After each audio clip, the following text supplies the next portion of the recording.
Hi friends, welcome to Relax Recipes. இன்னைக்கு நல்ல ஃபஜ்ஜியான brownies எப்படி பண்ணுறதுன்னு பார்க்கலாம். இதே அளவுகளோட நீங்கள் செய்யல கண்டிப்பாக ஃபெயிலியர் ஆகாமல் சூப்பராக வருங்க. 225 கிராம் பட்டர் எடுத்துக்கலாம். அன்சால்டட் பட்டராக எடுத்து மெல்ட் பண்ணி எடுத்துக்கணும். இதில் 1 கப் அளவுக்கு ப்ரௌன் சுகர், நான் கொஞ்சம் பருசாக இருந்ததுனால ப்ரௌன் சுகரை மிக்சியில் பவுடர் பண்ணி எடுத்துருக்கேன்.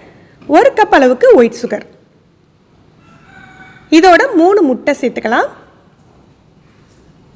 முட்டை சேர்த்துட்டு நல்லா பீட் பண்ணி விட்டுறணும். ஒரு ஹேண்ட் மிக்சர் வச்சு பீட் பண்ணுங்கள், இது ஒரு பிஸ்க் வச்சு பீட் பண்ணுங்கள். நல்ல க்ரீமி ஆகிற வரைக்கும் நம்ம கலந்து விட்டுக்கணும். இந்த ரெசிபி பார்த்தீங்கன்னா உங்களுக்கு ரொம்பவே சிம்பிளாக இருக்குங்க. ஒவ்வொன்றையாக தனித்தனியாக பீட் பண்ணணும்ல, இது எல்லாமே சேர்த்து நல்லா மிக்ஸ் பண்ணிக்கலாம்.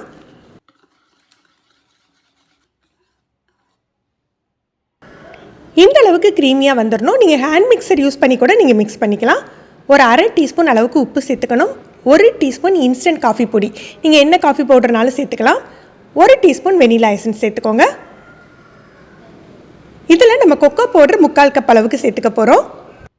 கொக்கோ பவுடரை நம்ம சலித்து சேர்த்துக்கலாம். கொக்கோ பவுடர் சேர்க்கையில் பார்த்தீங்கன்னா அதில் இனிப்பு உள்ளதான்னு பார்த்துக்கோங்க. இதில் நான் சேர்க்குற கொக்கோ பவுடர் கொஞ்சம் இனிப்பு டேஸ்ட் உள்ளது தான், அதனால் 3/4 கப் சேர்த்துக்கிறேன்.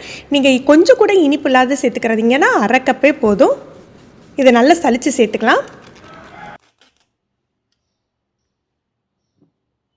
1 கப் அளவுக்கு மைதா மாவு சேர்த்துக்கலாம்.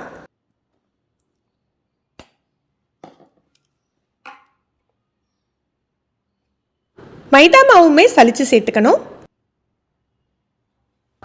மாவு சேர்த்த பிறகு நம்ம ஹேண்ட் மிக்சர் எதுவுமே யூஸ் பண்ண வேண்டாம். இந்த மாதிரி ஒரு ஸ்பேச்சுலா எடுத்துட்டு மிக்ஸ் பண்ணி விட்டுக்கோங்க.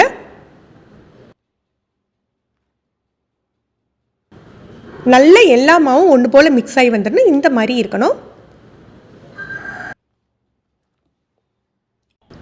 நான் இன்றைக்கி 2 பார் அளவுக்கு மில்க் சாக்லேட் எடுத்துருக்கேன். எந்த மில்க் சாக்லேட்னாலும் எடுத்துக்கலாம். டார்க் சாக்லேட்னா உங்களுக்கு கசப்பு கொடுத்துரும். மில்க் சாக்லேட்டே யூஸ் பண்ணுங்கள். இதை ரொம்ப மெல்லிஸாக கட் பண்ணாமல் ஓரளவு பெரிய பெரிய துண்டாக கட் பண்ணிக்கோங்க.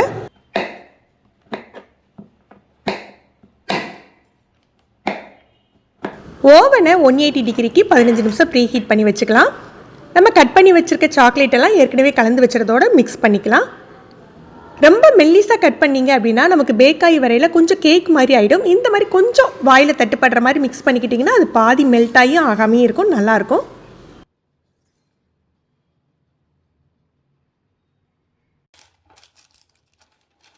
உங்களுக்கு எந்த மாதிரி ட்ரே வேணுமோ அந்த பேக்கிங் ட்ரே எடுத்துகிட்டு அதில் ஒரு பட்டர் ஷீட் போட்டு கொஞ்சம் வெண்ணெய் தடவி வச்சுக்கலாம்.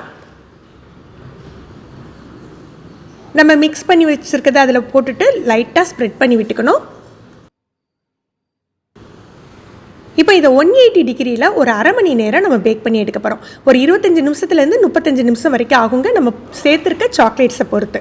இந்த மாதிரி பேக் பண்ணி எடுத்துக்கணும். மேலே மட்டும்தான் நமக்கு கிறிஸ்பியாக இருக்கணும், உள்ளே ஃபஜ்ஜியாக இருக்கணும். ரொம்ப நேரம் பேக் ஆகிட்டுனா உள்ளே கிறிஸ்பி ஆகிடும்.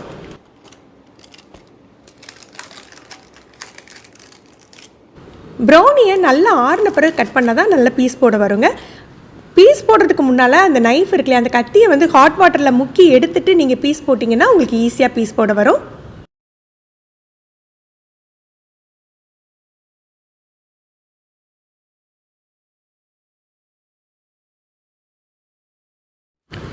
இந்த ப்ரௌனிஸ் நல்ல ஃபஜ்ஜியாக சூப்பர் டேஸ்ட்டாக இருக்குங்க. நீங்களும் இதே அளவுகளோட ட்ரை பண்ணி பாருங்கள். நம்ம வெளியிலேயே ஒரு பாக்ஸில் போட்டு ஸ்டோர் பண்ணி ஒரு 3 டேஸ்க்கு தாராளமாக வச்சுக்கலாம். ஃப்ரிட்ஜில் வச்சுக்கிறீங்கன்னா 1 வீக் நீங்கள் தாராளமாக வச்சு சாப்பிட்லாங்க. ஃப்ரெண்ட்ஸ், இந்த வீடியோ உங்களுக்கு பிடிச்சிருந்ததுன்னா லைக் பண்ணி ஷேர் பண்ணுங்கள். நீங்கள் நம்ம சேனலுக்கு புதுசுனா ரிலாக்ஸ் ரெசிபி சப்ஸ்கிரைப் பண்ணிக்கோங்க. கீழே இருக்க பெல் பட்டனில் நீங்கள் ஆளுங்கிற ஆப்ஷனை செலக்ட் பண்ணி வச்சுக்கிட்டிங்கன்னா நம்ம சேனலில் வீடியோக்கள் போட்ட உடனே உங்களுக்கு நோட்டிஃபிகேஷன் கிடைக்கும். தேங்க்யூ.